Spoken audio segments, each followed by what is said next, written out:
साथियों नमस्कार। कैसे हैं आप सब लोग? उम्मीद करते हैं स्वस्थ और मस्त होंगे और बेहतरीन तैयारी कर रहे होंगे। अब इस वीडियो में बात करने वाले हैं कि नॉर्मलाइजेशन किस तरीके से होता है, क्या बहुत ज़्यादा नंबर बढ़ते हैं या फिर किस तरीके से यहाँ पर हो सकता है, इन सब पर बात करने वाले हैं। और कितने जो है इन शिफ्टों में कितने लोग एक शिफ्ट में एग्जाम देने वाले हैं, इस पर भी बात करेंगे। लेकिन हमने कल आपसे एक क्वेश्चन पूछा था, 3 क्वेश्चन पूछे थे, जिनमें से 2 के तो रिप्लाई देखने को मिले लेकिन एक का नहीं देखने को मिला। हैम के बारे में पूछा था, आपने किसी ने रिप्लाई नहीं किया।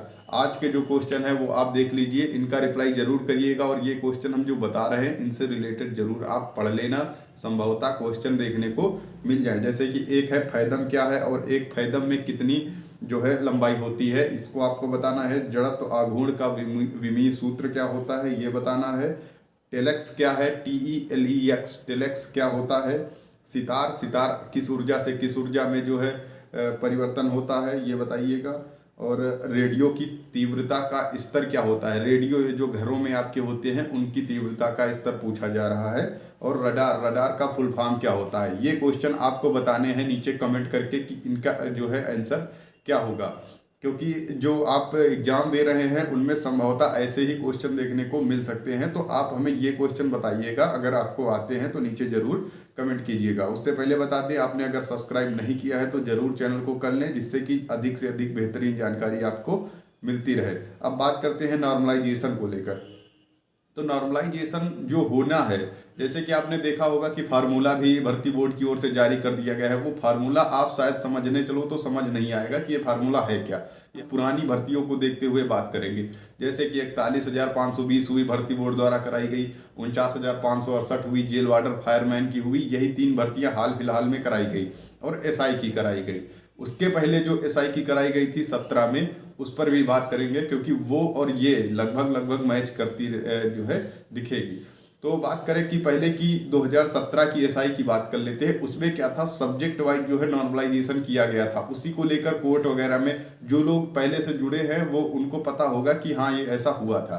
तो 2017 में जो है ऐसा हुआ था कि सब्जेक्ट वाइज नॉर्मलाइजेशन कर दिया गया था। तो उसमें से पहले एक रिजल्ट आया, उसके बाद फिर से रिवाइज रिजल्ट जो है जारी किया गया था। तो उसमें दिक्कतें आई थी, कुछ चीज़ें जो है कोर्ट वगैरह में चला गया था। वो मैटर क्या है क्या नहीं है इस पर तो हम बहुत ज़्यादा नहीं बात करेंगे, लेकिन ये जानेंगे कि नॉर्मलाइजेशन कैसे हुआ। तो वहाँ पर सब्जेक्ट वाइज नॉर्मलाइजेशन हुआ था, क्योंकि वहाँ पर भी पासिंग मार्क जो रखा गया था वो भी सब्जेक्ट वाइज ही रखा गया था, जो कि रेडियो ऑपरेटर में है। आपने देखा होगा जो यूपी पुलिस की पिछली भर्तियां हैं उनमें कहीं पर भी सब्जेक्ट वाइज जो है पासिंग मार्क नहीं रखा गया था, लेकिन UPSI 2017 में और ये रेडियो वाली भर्ती में, इन्हीं 2 में हमें देखने को मिला है कि सब्जेक्ट वाइज जो है कि पासिंग मार्क रखा गया है। सब्जेक्ट वाइज जो पासिंग मार्क रखा गया है सिर्फ इन्हीं 2 भर्तियों में रखा गया है। तो उम्मीद है, कंफर्म नहीं कह सकते, कंफर्म हम आपको 1-2 दिन में बता देंगे कि कैसे क्या होना है। लेकिन उम्मीद है कि हो सकता है कि आपको सब्जेक्ट वाइज नॉर्मलाइजेशन देखने को मिले। अब सब्जेक्ट वाइज मिलता है तो इसमें जो है नुकसान भी होता है, फायदा भी होता है। नॉर्मलाइजेशन में श्योर है कि नुकसान भी होगा, फायदा भी होगा। जो लोग SI की भर्ती देख चुके हैं या फिर पुलिस की भर्ती देख चुके हैं उन्हें अच्छे से पता होगा कि नॉर्मलाइजेशन कितने अंकों तक हो सकता है और कितने। देखो, इसमें कम होने का कोई चांस नहीं रहता कि आपका जो है स्कोर कम हो जाएगा। स्कोर कम तो नहीं होता, लेकिन अगर दूसरों के अपेक्षा आपके नंबर नहीं बढ़े तो वो समझ लीजिए कि कम ही है। क्योंकि जब आपका साथी आपके बराबर ला के और उसके जो है 12 से 13 नंबर बढ़ जाएंगे और आपके नहीं बढ़ेंगे, तो इसमें तो आप देखेंगे तो आप फिर पिछड़ गए।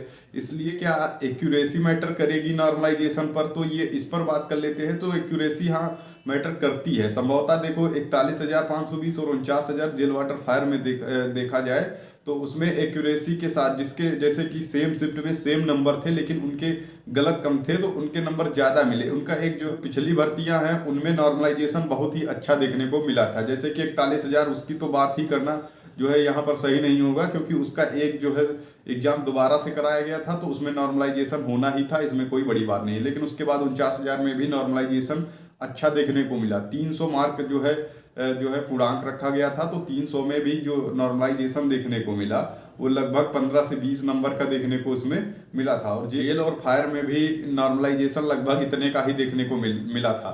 तो ये देखा जाए नॉर्मलाइजेशन, तो नॉर्मलाइजेशन तो कहीं ना कहीं अच्छा भी है, क्योंकि अनेक शिफ्टों में एग्जाम होना, उसके बाद लेवल मेंटेन नहीं हो पाना, तो लेवल मेंटेन करने के लिए ही नॉर्मलाइजेशन किया जाता है। अब नॉर्मलाइजेशन नहीं होगा तो इसमें बहुत से लोगों को नुकसान हो सकता है, जैसे कि जो पहली शिफ्ट में एग्जाम दे दिए उन्हें पैटर्न का भी पता नहीं है कैसा पैटर्न आने वाला है।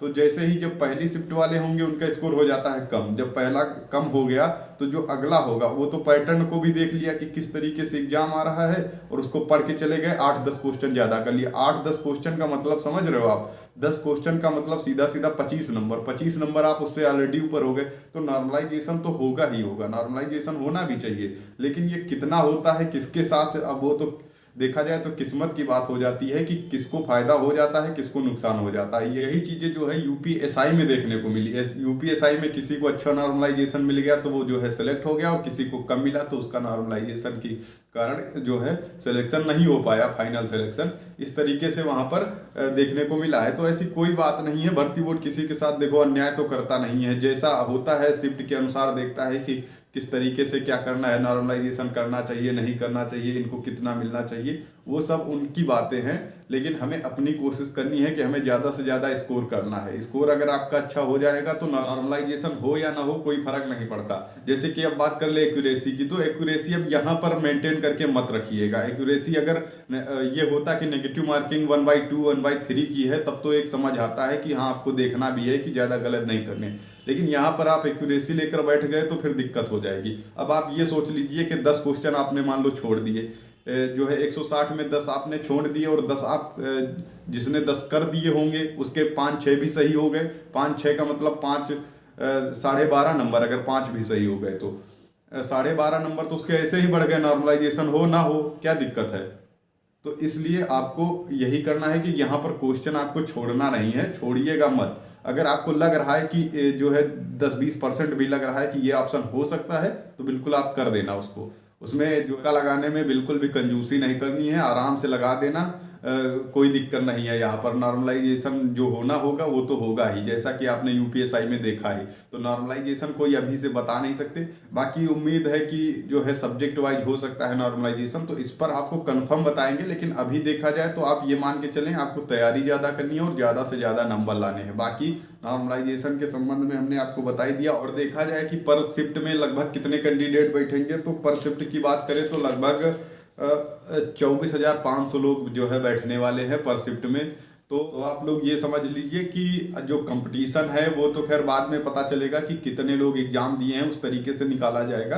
लेकिन आप ये समझ लीजिए कि आपको स्कोर ज़्यादा करना है, क्योंकि सबसे ज़्यादा दिक्कत जीके जीएस में आने वाली है, वहीं से बहुत सारे लोग बाहर होते हुए नजर आएंगे। इसलिए आपको क्या करना है, अपना जो 50% का है वो आपको लेके चलना है। बाकी नॉर्मलाइजेशन कैसे होता है कैसे नहीं होता है ये सब तो बाद की बातें हैं, इनको बाद में देखेंगे। लेकिन अभी आपको मेहनत करना है और बेहतरीन तरीके से तैयारी करते रहें। जो हमने क्वेश्चन बोले हैं उनके जो है उत्तर आप नीचे कमेंट में जरूर लिख के भेजिए। बाकी चैनल को सब्सक्राइब करें, लाइक करें।